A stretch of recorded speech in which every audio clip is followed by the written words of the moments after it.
2024 na kung saan sa ngayon ay iba't ibang weather system pa rin ang umiiral po dito sa ating bansa. Mayroon pong amihan na umiiral hanggang dito po sa northern part ng Northern Luzon, easterlies naman sa silangan ng Luzon at Visayas, at mayroon pong intertropical convergence zone na nakakaapekto po ngayon sa may Mindanao. At sa ating long range forecast ay wala pa rin naman pong bagyo na namamataan na tatawid po dito sa ating kalupaan. Posibleng hanggang sa matapos ang buwan na ito ay storm free po tayo,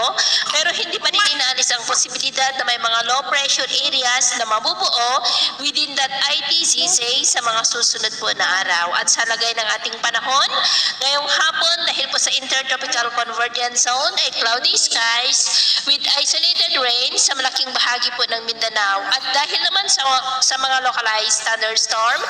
ay cloudy skies with isolated rain sa ilang bahagi ng Samar provinces, Leyte, Bohol, Cebu, Negros, Capiz, Calapan at Quezon. At dahil naman sa amihan ay cloudy skies with isolated rains dito po sa ilang bahagi ng Cagayan, ilang bahagi ng Cordillera at ilang bahagi ng Ilocos region. At mamayang gabi, posible pa rin ang mga isolated rains sa ilang bahagi ng ating bansa mula po dito sa ilang bahagi ng Cagayan,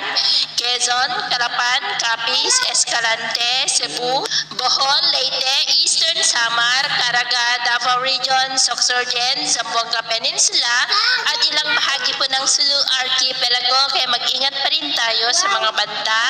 ng mga pagbaha at pagguho ng lupa, lalo na at posibleng may kalakasan ng mga pag-uulan sa ilang bahagi po ng Mindanao. Dati naman pong mga baybayin,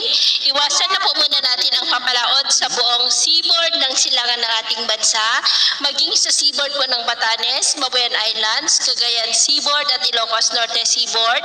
dahil ang mga alon dyan ay posible po na aabot hanggang sa 3 to 5 meters height. Kaya hanggat maaari ay iwasan na po muna natin ang papalaot dyan sa mga may kulay pula para mas makaiwas sa mga sakunang